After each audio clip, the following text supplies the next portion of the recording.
Tá bom, Cecília. tá bom. Boa noite a todos, então. Hoje vamos contar com a digníssima presença de Marina Massimi, a ganhadora do Prêmio Jabuti, como ela disse, já muito antigo, e por um livro que ela já escreveu, agora ela está fazendo outro que está para sair sobre os jesuítas, sobre o qual eu espero que você fale durante a live. É, sabe, Marina, a gente tem feito aqui um percurso. Eu fui olhar na revista, no site de CL, e tem lá na parte de leituras os livros do bimestre. E fiquei muito impactada que já vão 15 anos de indicação de livros de bimestre e que somam 80 indicações de livros. Nos últimos tempos, a gente tem um pouco é, tem feito, na verdade, livros que contam a história de pessoas que passam por grandes dificuldades e como é que elas não são massacradas por isso. Por exemplo, um dos últimos foi da Immaculée Lebigisa, que fala do genocídio de Ruanda.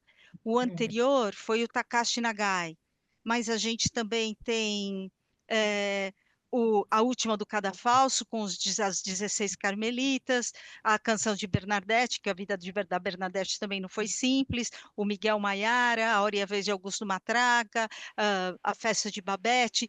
Então, a gente tem centrado um pouco, quer dizer, como, diante das dificuldades, das circunstâncias, no tempo e no espaço da vida de cada um, como é que essas pessoas enfrentam esses temas e não saem destruídas. Essa é a grande maravilha, né? Nesse último agora, então, de José de Anchieta, eu devo dizer que eu sou fã do Anchieta, né? Então, eu sou fã por muitos motivos. Primeiro, porque ele vem para cá com 19 anos, os meus alunos têm 19 anos e é um abismo de diferença, né? Ele já vem para cá muito doente, com tuberculose óssea, com muita dor, deformando as costas, tal, numa época que com a média etária de vida é 30 anos, né? E, e ele tem esse desejo enorme de vir e contar para pessoas que ele nem conhece sobre o amor da vida dele, que é Cristo.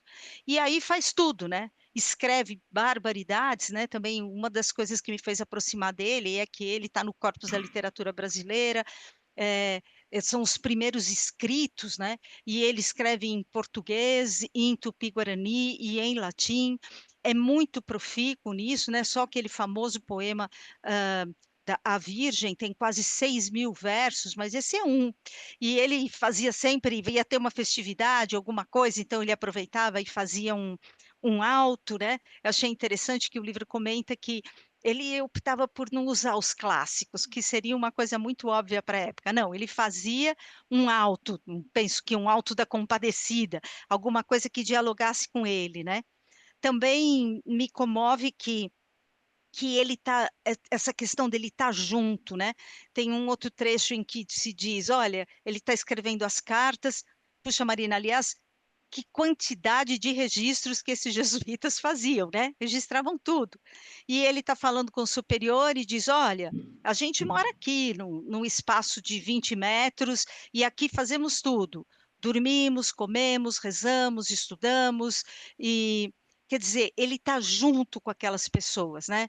Ele dá aula, ele faz a lição durante a noite, ele monta as lições e eu estava vendo outro dia que Dom Pedro, por volta de 1800, baixa um decreto que é preciso que tenha a escola das primeiras letras.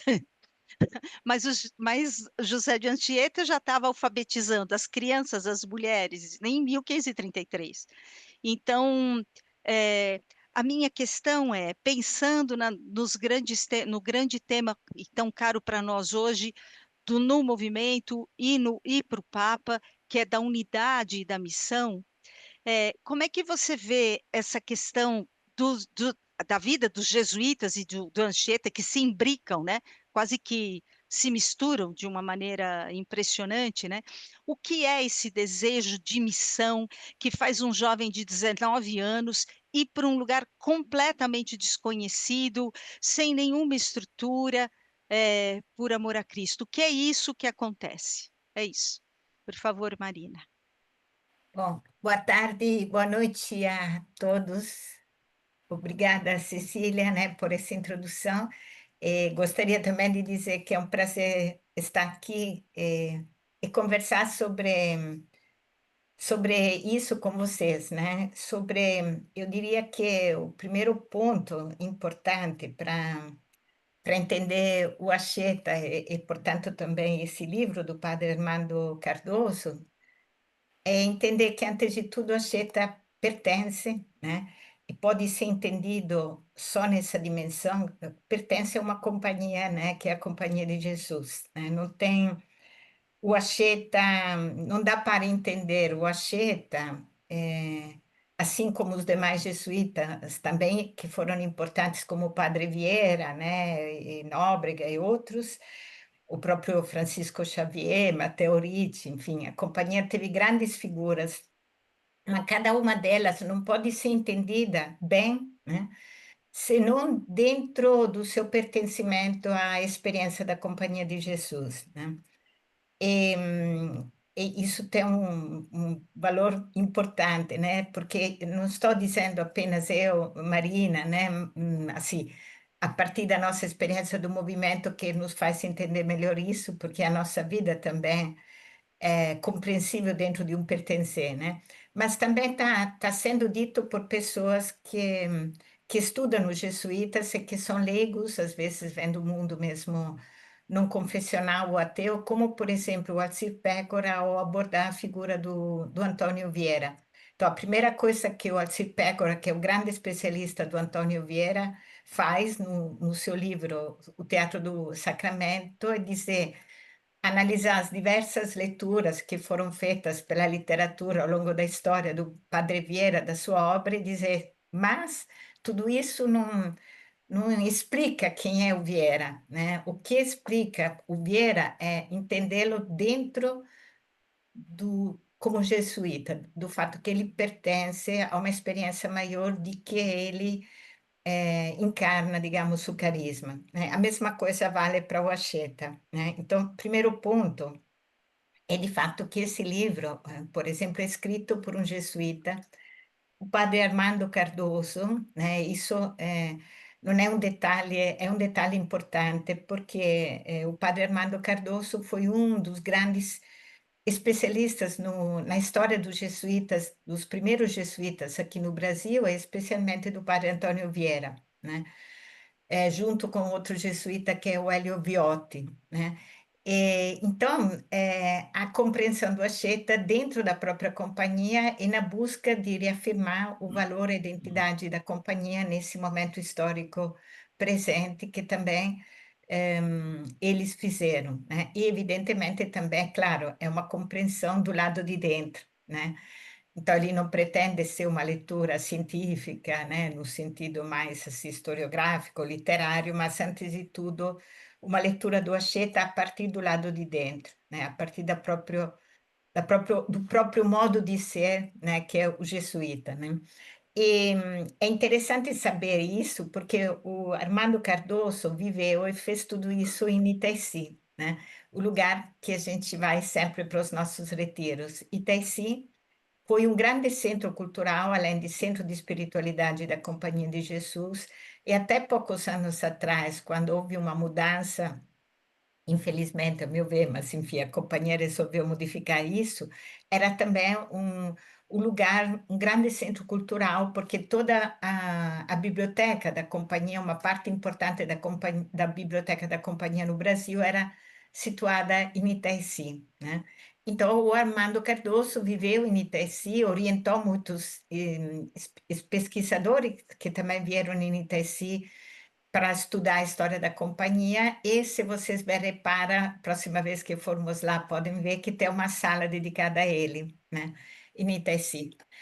Digo isso porque, de qualquer forma, é claro que a vida do Asceta aqui, que nós estamos olhando, é a vida do Asceta por Padre Armando Cardoso, tá? Há várias outras vidas do Padre Asceta, até dos seus contemporâneos, foram feitas, escritas vidas do Asceta também, porque logo que ele morreu já foi iniciado o processo de canonização do Anchieta, portanto, tem toda uma documentação histórica sobre ele, que foi recolhida ao longo do tempo, mas essa vida é uma vida feita por um jesuíta quase contemporâneo, né, a nós. Ele morreu alguns anos atrás, né?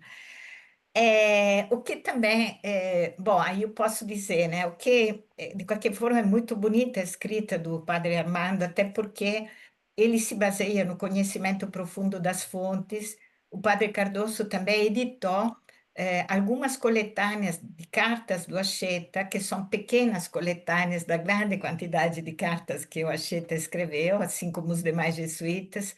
Inclusive, primeiro ele foi secretário do provincial e depois ele foi também provincial, então nessa função ele viveu escrevendo cartas, né? Então é de fato uma vida construída a partir de um conhecimento profundo das fontes e de um amor, né? A pessoa da Cheta que transparece aqui nas entrelinhas do livro, né? Mas ao mesmo tempo também sem nenhuma, acho que é uma vida muito realista, né? Não tem nada de, sei lá, apologético no sentido negativo do termo, ao relatar essa biografia, me parece, né? Agora, o que chama atenção, né, nessa vida dele, né? Aí eu vou falar de mim, né? Da minha visão também, né, de como, né, me chama atenção essa leitura da vida do Anchieta e a própria história do Anchieta, é que é, o Anchieta, na verdade, encontra a companhia de Jesus porque ele foi enviado pelos pais, que eram pessoas importantes, né? Vocês viram da história do livro também envolvidas politicamente, até o pai foi exilado nas Canárias porque, né, bateu de frente com o imperador lá da Espanha, então mas ele foi enviado para estudar em Coimbra, justamente humanidades, né? Para receber uma formação humanista, porque a diferença dos outros irmãos, ele se destacava, digamos, né, pela capacidade intelectual. Então, ele foi estudar na universidade, né, assim como tantos nossos alunos, ou ex-alunos, ou jovens, ou filhos, né, hoje, e nessa universidade, que era, tinha sido assumida pelos jesuítas, né, a pedido do rei João III de Portugal, ele encontrou a companhia, porque a companhia trabalhava nessa universidade, né? Mas essa universidade também recolhia a presença de grandes humanistas, né, da época, e o Anchieta se beneficiou muito nisso, né? De forma que de fato, ele, antes de ser jesuíta, né, desde os primeiros anos de estudo, ele começou a, digamos, a se evidenciar pela capacidade literária, pelo conhecimento da retórica, pela escrita, pelo estudo da poética, enfim. E aí é interessante ver que o encontro com a companhia e, portanto, a descoberta do carisma do Inácio de Loyola, que era muito jovem, né? Esse carisma, na hora que o Anchieta o encontra, era algo novo, até olhado de uma forma, né, com curiosidade, às vezes com suspeitas, né, pela sociedade da época. O Anchieta encontra também a valorização de tudo que ele era, né? Isso desde logo, né? E isso é muito interessante, né? Porque, é, digamos, mostra também como o carisma, né? Ele é a, podemos dizer, a realização da pessoa com todos os seus talentos, né? De fato, a vida toda do Anchieta, ele usou esses talentos literários, poéticos deles na vida da missão, né? Toda a missão da Anchieta passou também pelo uso do seu carisma, como a Cecília lembrava, até pela criatividade enorme que ele teve em compor atos altos, né? Em línguas, né, que não era apenas a língua portuguesa ou espanhola, mas era, sobretudo, o tupi-guarani, de que ele escreveu, inclusive, a gramática, e nós conhecemos hoje a língua graças a essa gramática dele, por causa justamente do carisma que ele tinha, né? Então, valorização do carisma. Ao mesmo tempo, como você falava, Cecília, o ímpeto, né, dessa juventude, né, que do Acheta, assim como de tantos outros jovens da Europa da época que viram na Companhia de Jesus e no carisma da Companhia de Jesus a possibilidade da realização de suas vidas, né? E da construção da história, né? Da utilidade da sua vida dentro do momento histórico em que eles estavam vivendo. Junto com a Cheta, milhares de jovens se inscreveram, né? Começaram a frequentar a Companhia de Jesus, a entrar nos colégios, depois também a entrar na própria companhia como novícios e escreveram pedidos de envio para as missões, né? No arquivo da companhia estão guardadas 24.000 cartas, né? Chamam cartas indípeta, que são cartas referentes ao pedido das Índias, né? O pedido de missão, né? Porque era esse um dos grandes carismas da Companhia de Jesus. E neste pedido de missão, esses jovens veem a possibilidade da realização de sua vida, como ele se expressa nessas cartas. E assim acontece também para o Acheta, né? Só que no caso do Acheta também, e aqui é importante também a questão da realidade, tem um detalhe importante.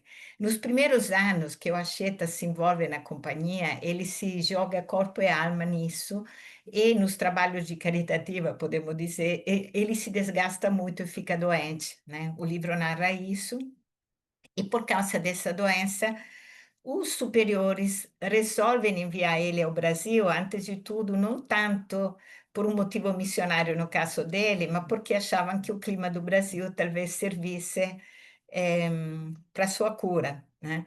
Como de fato ocorreu e como ele conta nas cartas, até em modo muito irônicos, né? Tem uma carta em que ele escreve aos irmãos enfermos de Coimbra, dizendo: olha, venham para cá, venham trabalhar, subir a Serra do Mar, trabalhar aqui com os índios, né? Morar numa cabana junto com eles, que aí vocês vão sarar também das vossas doenças, né? E assim foi também para ele. De fato, ele viveu uma vida longa, né? Foi longevo, também levando em conta isso que a Cecília falava, que a vida humana era muito curta, né? Naquele período, né? Muitas pessoas morriam por volta dos 30, 40 anos e a Cheta viveu muito mais, né? Então, isso também é bonito porque mostra um olhar realista dessa experiência que é a Companhia de Jesus, do seu fundador, né, o Inácio de Loyola, a pessoa como um todo, né? Isso a gente vê em muitos aspectos, né, da maneira de pensar a vida da companhia, da comunidade, inclusive o aspecto da saúde, né? E, bom, depois, então, esse é um outro aspecto que chama atenção, né? A outra coisa que me chama atenção é que, uma vez chegado ao Brasil, o Acheta nunca fica sozinho, né? Nós vemos ele dentro de toda a vida missionária dele, sempre em companhia de alguém. Esse é uma das características importantes da Companhia de Jesus. Eles deviam imitar os discípulos, que sempre iam como mínimo de 2 a 2, né? Nunca sozinhos, né? Não tem jesuíta solitário, por regra mesmo. Isso é uma regra das constituições da companhia, e assim a gente vê ele acompanhado no livro mesmo por Leonardo Nunes no começo, por, claro, Manuel da Nóbrega, superior, e depois acompanhado também, não apenas por jesuítas, mas também ele vira amigo de índios, como, por exemplo, o Tibiriçá, né, com a fundação, né, de São Paulo está ligada também a essa grande e dramática amizade entre o Acheta e o Tibiriçá, que teve momentos também não fáceis, né? Mas sempre vemos ele em companhia, né? Esse é um outro aspecto que eu acho que tem a ver também com a nossa experiência, né? Então, a unidade, né, de que se fala, de que o Papa nos falava, por exemplo, pedindo, né, a todos os movimentos essa unidade, é uma coisa muito forte na experiência da Companhia de Jesus, sobretudo nos inícios, né? A força, o ímpeto, a potência da Companhia de Jesus naquelas primeiras décadas, né, que permitiu milagres, né, podemos dizer, no tempo e no espaço, né, foi muito devido a essa experiência de unidade, e um dos instrumentos dessa unidade era também Cecília escrever as cartas, né, por isso esse trabalho enorme de escrever as cartas tem, em primeiro lugar, essa função, a unidade com a cabeça da companhia, que é o padre geral que está em Roma, com os provinciais, que são os responsáveis em cada região missionária pelas várias comunidades da companhia que residiam no território, e as cartas eram a maneira, então, de fazer essa unidade, e eram vividas quase como um sacramento, a escrita da carta, mas também a chegada da carta, a leitura da carta, que era feita muitas vezes nos refeitórios da companhia na hora do jantar, era uma maneira de reafirmar a experiência da comunhão. E também a leitura da carta foi um grande instrumento missionário, porque através dessas cartas, que também foram publicadas, distribuídas pelo mundo afora, muitos jovens conheceram a companhia e assim pediram para entrar na companhia, né? E claro que o Anchieta, as cartas do Anchieta são particularmente belas, importantes e ricas por causa da capacidade literária dele, né? Então, evidentemente, só uma leitura poderia ser um outro livro do mês no futuro, né? Outra leitura, porque elas são muito bonitas, né? E dentro dessas cartas tem muitas narrativas importantes, por exemplo, narrativas de mártires, né? Nós não conhecemos, infelizmente, no Brasil, a gente ignora a presença de mártires que tem no nosso território e que ele narra justamente nesses relatos, né? Mas também o conhecimento dos índios, né? Tudo que nós sabemos da experiência daquelas comunidades, né? Que viviam nesse território, que era um território muito grande, né? E era basicamente ocupado pela etnia Guarani, nas várias ramificações, né? No caso da região de São Paulo, os Tupi-Guaranis, mas enfim, todo o território importante da América Latina era ocupado por essa grande etnia e nós conhecemos muito através dessas cartas, né? E a última coisa, o Acheta também torna eles, os próprios guaranis, protagonistas, né, de várias formas do processo de evangelização, mas também de criação de uma cultura, de uma sociedade que devia ser um corpo social cristão novo, né, presente, né, no meio da violência toda do domínio colonial, e torna eles protagonistas de várias formas, inclusive através dos próprios autos de teatro em que de fato aparecem essas personagens, né, que são personagens da própria cultura indígena e os atores, né, no caso, que são crianças, adolescentes e adultos dessas comunidades. Evidentemente, isso tudo vive dentro de um clima de grande conflito, né? Você falava inicialmente que os livros todos servem para dizer como viver dentro das dificuldades. Lembre-se que os jesuítas viviam no meio de uma dominação colonial, no caso do Brasil, uma dominação violenta, né? Porque os colonos eram violentos, queriam tornar os índios escravos, foi uma grande batalha o tempo todo, apesar da legislação da coroa portuguesa, que na teoria impedia isso, mas na prática isso ocorria, e também num clima violento marcado, por exemplo, pela própria introdução da escravatura, do trabalho escravo, de tudo que isso acarretou na história brasileira.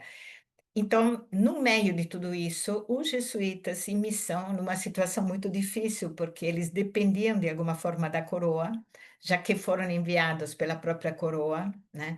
Então, era uma situação muito complicada, porque numa certa hora, também pela própria política da coroa, eles tentaram construir um espaço de relativa autonomia, entre aspas, né? Relativa, porque de qualquer forma tinham que ficar e viver dentro dessas circunstâncias, era a condição para eles ficarem no Brasil, para permitir também uma relativa liberdade e garantir de alguma forma a vida, até pessoal, até física, mas também não apenas dos índios.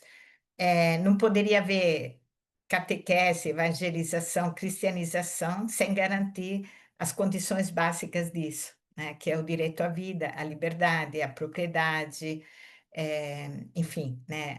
A vida, a afirmação da pessoa humana, né? Então foi sempre uma grande batalha, não fácil, cheia de contradições, e um dos instrumentos importantes para afirmar essa identidade da pessoa foram as escolas, o direito à escola a que toda criança indígena, dentro da perspectiva dos jesuítas, tinha acesso, né? Então, a rede enorme de escolas que os jesuítas construíram no Brasil eram, antes de tudo, destinada às crianças indígenas. Depois, é claro, os filhos dos colonos, mas, em primeiro lugar, as crianças indígenas, e era a maneira de pensar a criação, né, de uma sociedade que pudesse, no futuro, ter uma liberdade, pudesse ter a partir da formação humanista, né, todos os valores, de alguma forma, que a cultura ocidental tinha, né, e que, porém, naquele momento histórico já estava esquecendo, né. Hoje nós estamos vendo as consequências daquilo que iniciou nesse momento histórico, a partir justamente do início da modernidade, estamos vendo no que isso resultou, né, no nosso presente, em termos de desastre, né, em todos os pontos de vista, mas já dava para perceber o problema, e para os jesuítas a construção de escolas e a transmissão da cultura humanística era a grande arma que era possível usar, né, para combater de alguma forma o avanço da barbárie, né. Ehm, Esperamos não esquecer essa lição hoje, porque o método é o mesmo, né. E, bom, não sei, eu acho que os meus minutos já passaram, né, então vou calar agora, né. Tá bem. Pô, Marina, muito obrigada. Temos muitas perguntas, mas vamos abrir agora para quem quer fazer alguma observação, alguma pergunta. Temos Eu aqui queria, estudos. só posso fazer duas observações que são coisas que a Marina falou, mas que eu fiquei muito tocado quando eu li o livro. De fato é belíssimo, apesar de algumas partes ser muito descritiva, mas tem certas partes que são muito poéticas, né? Porque ele transcreve partes das cartas e tal. Então eu gostei muito. De qualquer forma, duas coisas me chamaram muita atenção. E em relação à companhia, né? Que a missão para eles era uma identificação tanta com o ambiente que justamente eles viviam com os índios. Tem diversas vezes que fala que ele ia de um lugar para o outro e eles iam com alguns índios também, né? Quer dizer, não tinha uma distinção. Isso eu fiquei maravilhado. A outra coisa que me deixou, a uma certa altura, ele fala de que houve uma tentativa de invasão na aldeia e ele fala que uma determinada índia se deixou morrer para preservar a virgindade. E eu fiquei tocado porque significa que para eles, aquilo que eles falavam que era o conteúdo daquilo que eles proclamavam se tornava experiência de vida, né? Não era, eu não lembro exatamente a palavra que eles usam, mas enfim, todo o conteúdo que ele se tornava imediatamente experiência de vida, né? Que é essa questão da realização pessoal, né? E nada, eram essas coisas que eu mais me chamaram a atenção, que já estava dentro daquilo que você falou. Obrigado.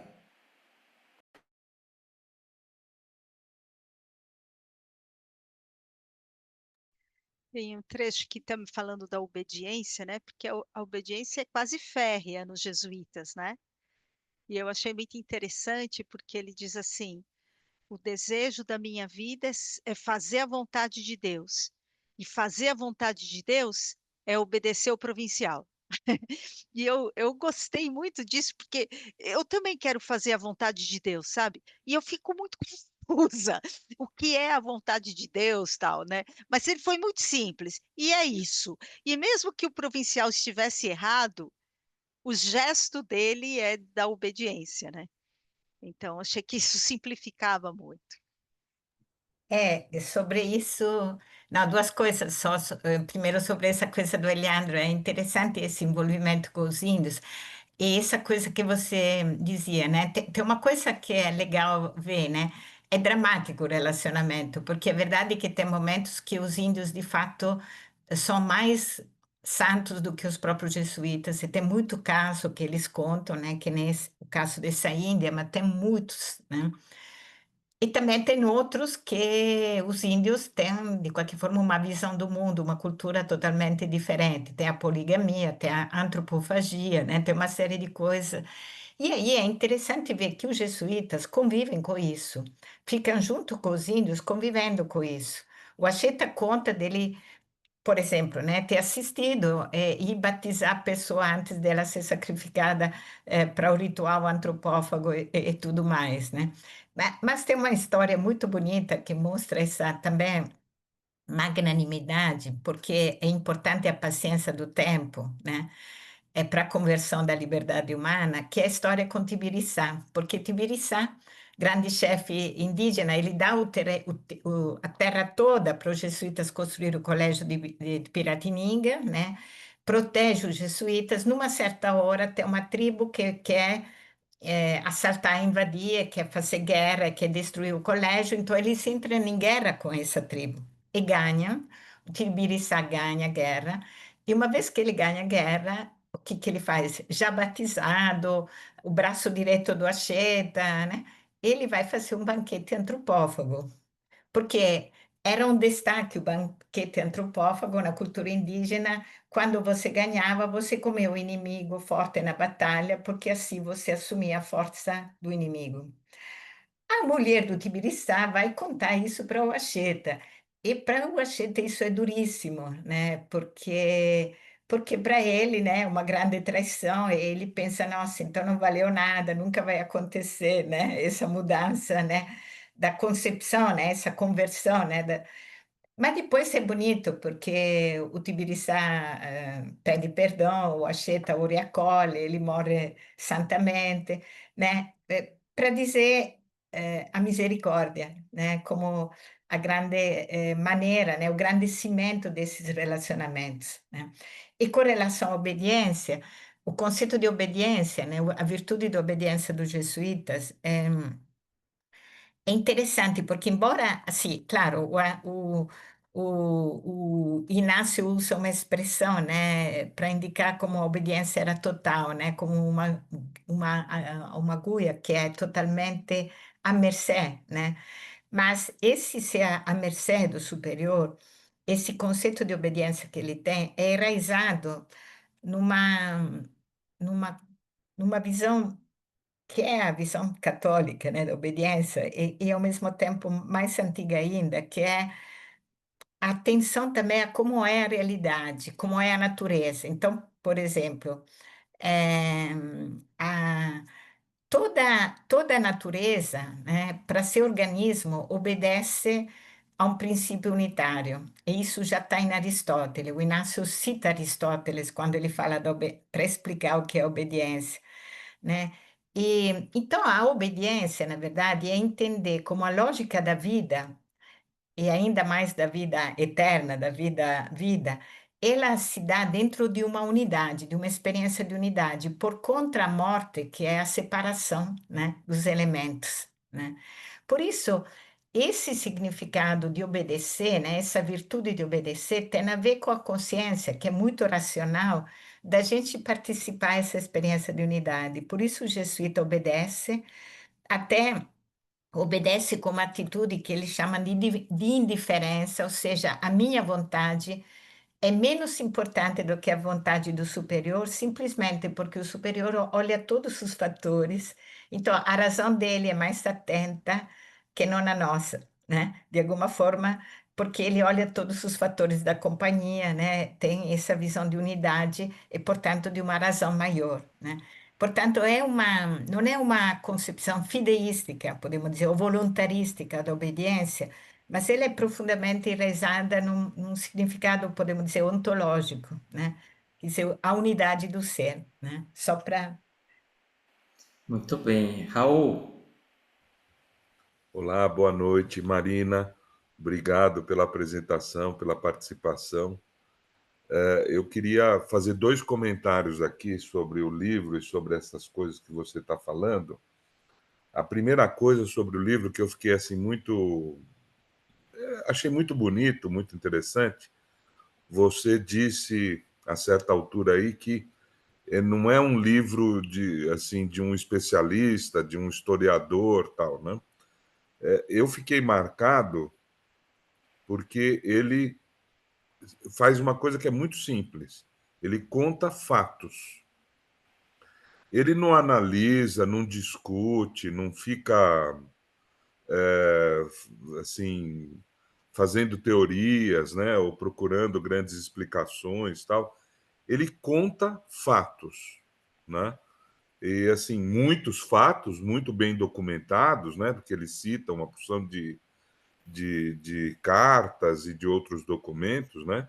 Quer dizer, se vê que ele conhece do assunto, estudou e ama o assunto, né? Ama a história dos jesuítas e do Anchieta, mas é assim, é uma obra muito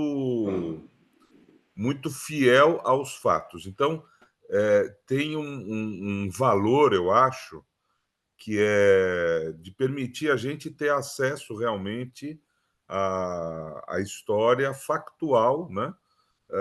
Que depois, obviamente, quer dizer, precisa ser objeto de juízo, de reflexão, de coisas, né?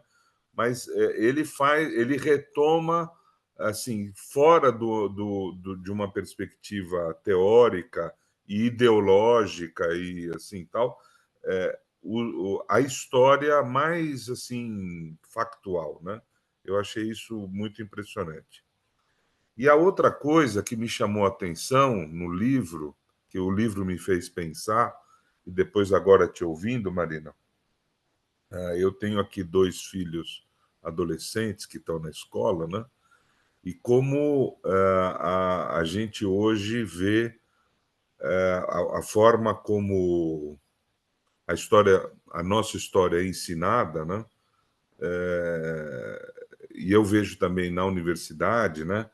Quer dizer, uma dificuldade de olhar para a nossa história de maneira positiva, né? Quer dizer, tudo analisado do ponto de vista de um ponto de vista que é real, você falou agora, Marina. Quer dizer, a nossa história colonial é marcada por uma série de ambiguidades, de erros, de violências, tal, né? Mas se a gente reduz tudo apenas a isso, né? Como que nasce um olhar negativo sobre aquilo que a gente é e sobre o processo de formação daquilo, da nossa cultura, né?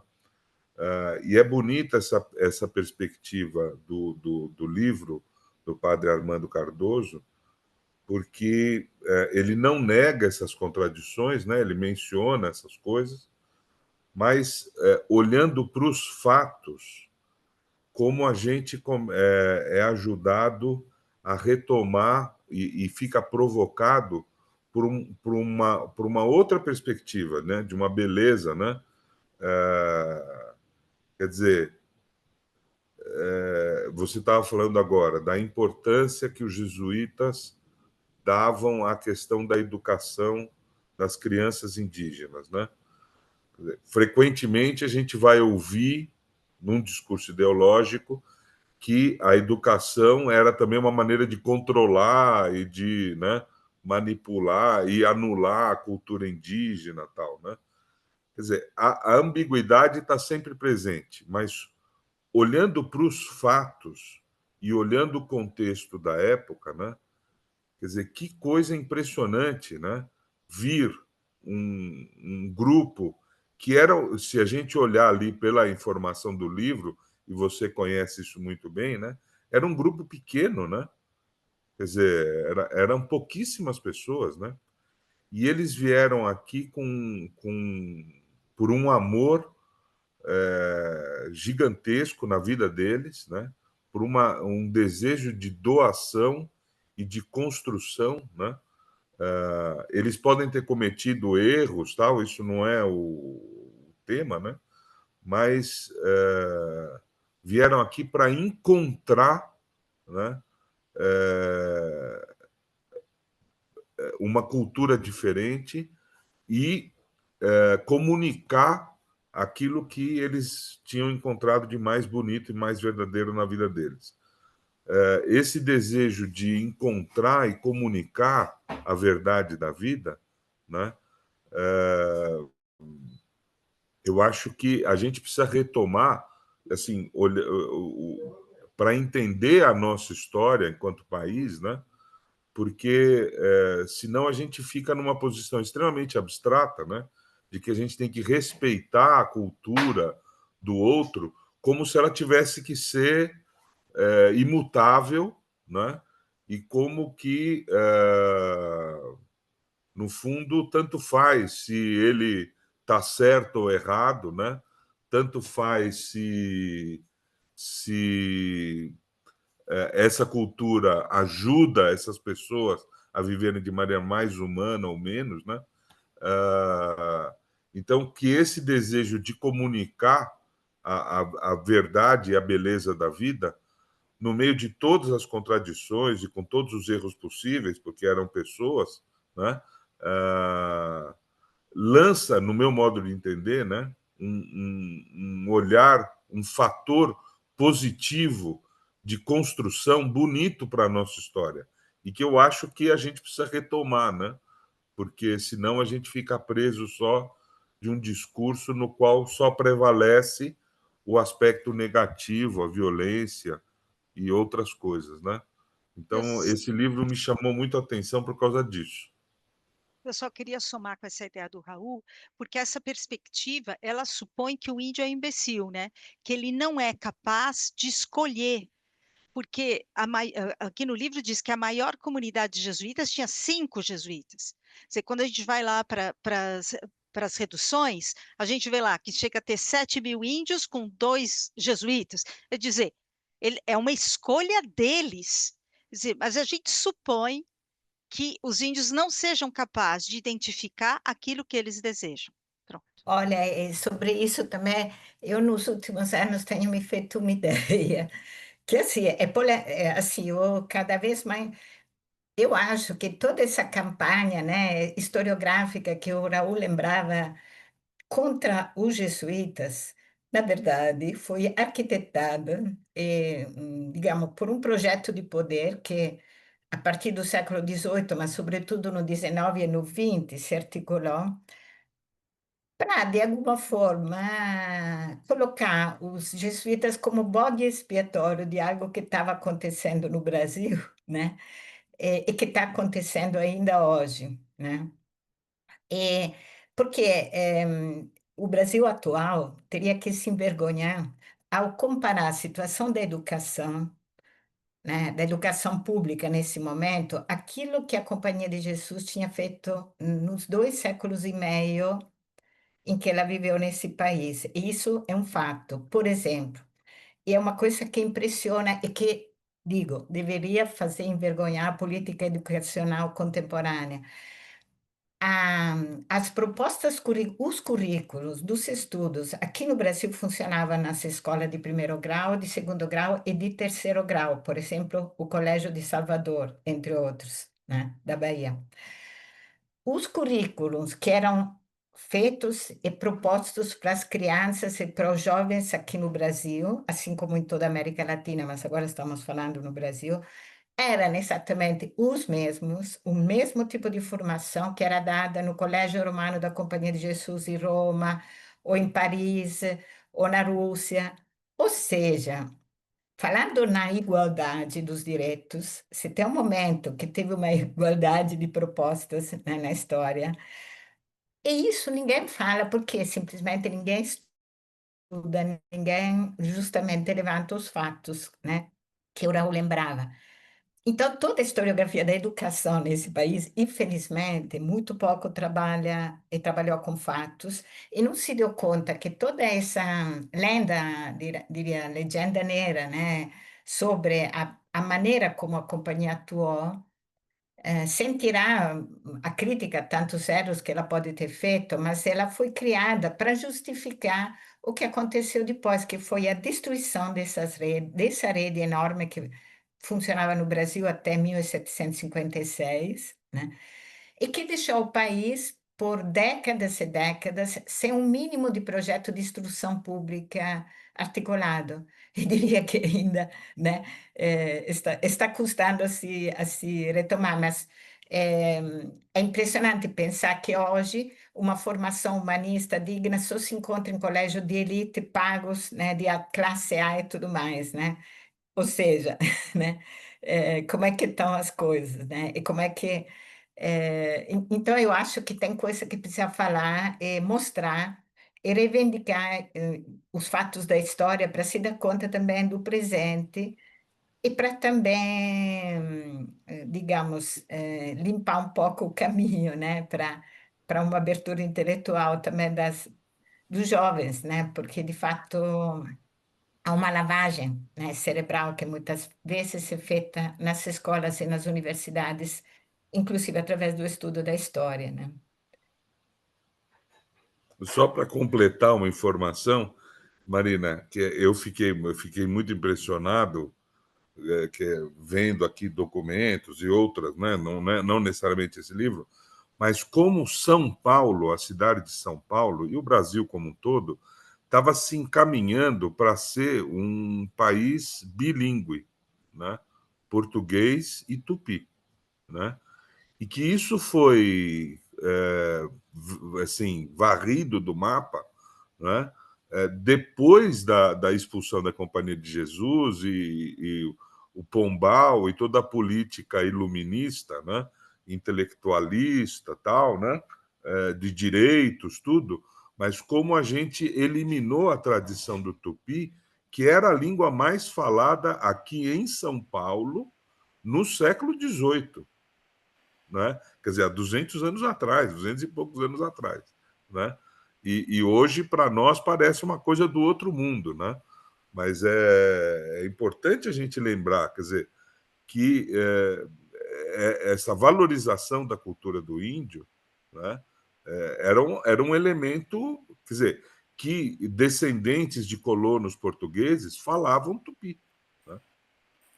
Nós editamos, alguns anos atrás, o livro Qualsi Pécora sobre um manuscrito que eram os exercícios escolares desses meninos de dois colégios, um de Salvador e outro de Cachoeira do Recôncavo Baiano, de poética, retórica, caligrafia, belíssimos, escritos por crianças, adolescentes, melhor, porque esses eram já do segundo grau, mas assim, primorosos, entendeu? E isso até assinados por eles. Então, isso acontecia em 1751, 6 anos antes da expulsão e da destruição total desses colégios. Então, são fatos, né? Que precisa olhar, né? Silvia Brandão. Não, só não é importante a gente lembrar, né, os nossos jovens, os filhos, nossos filhos, os jovens que participam do movimento, né, que ao lado, né, mais verdadeiro e mais profundo da história de violência que de fato existiu, é essa proposta à liberdade dos índios, que eles aderiram, ninguém obrigava, né? Ele fala, ninguém obrigava os índios a ir na escola, ninguém obrigava a aprender a tocar instrumento, a cantar no coral, né? Quer dizer, eles iam porque identificavam que aquilo era um valor, né? Que crescia, que os fazia crescer, né? Então, como é bonito poder ver que também tem essa história, não tem só a história, muitas vezes foi violenta, matou, escravizou, é verdade, mas tem uma outra história, né? Também Que não é contada. precisamos dizer quem escravizou não foram assim, Claro, assim foram os colonos, foram, claro, digamos, podemos dizer, os antepassados, os avós, bisavós e tal, dos atuais, né, que continuam, né, dessas. Então, é importante, por isso que eu digo, é importante diferenciar quem fez o quê na história, né? Porque tá tendo uma confusão muito grande nessa historiografia que é passada nos livros, como se fosse todo mundo num único bolo, e não era, na verdade, né? não dá para juntar jesuíta, bandeirantes, que aliás foram os piores inimigos, né? E, sei lá, colonos, são realidades diferentes, né? Então, isso é muito importante explicitar, né? Eu acho que né, colocar em luz, né, justamente através do estudo da história factual, né, dos documentos, portanto, das fontes, para entender melhor essa situação, né? Agora, há um grande trabalho a fazer, porque, infelizmente, todos os manuais, não existem manuais escolares dignos, né? Então, é um problema, né, para a formação das crianças e da moçada, né? É, um, é uma missão precisa incentivar os jovens a estudar história e escrever livros, viu, Silvia? Em vez de fazer também escolas universitárias apenas, sei lá, economia, engenharia, medicina, também voltar a estudar para ser professor, né? É o Eu único acho que jeito. também a gente resgatar entre nós esse valor É, primeiro, porque é isso é sim, fascinante, né? é Se a sim, gente é dá sim, conta que isso existiu e quer comunicar, aí nasce o desejo, né, de fazer esse exatamente. trabalho. Se a gente Exa também não faz um trabalho cultural de ajudar a resgatar, né, esse é, valor da história, sim, sim, é difícil. sim. As pessoas não conhecem, verdade, não conhecem. Eu Ceci, queria acrescentar que, a despeito da expulsão dos jesuítas, aqui no nosso grupo tem a Marina e a Roseta, que continuam sendo missionários que vieram para o Brasil. Eu estou atualizando a vinda de Anchieta com a vida de vocês, porque é isso mesmo, e por causa dessa coisa inacreditável que é o poder de Cristo, né? Quer dizer, os jesuítas podem ser expulsos, quase varridos da face da terra, né? Eles só conseguem ficar na Rússia, não é assim? Sim, E não é só do Brasil que eles vão ser expulsos, né? Mas isso, mas as pedras falam, né? E chegam até aqui nos pés da Marina e da Roseta. Eu quero deixar isso bem claro, tá?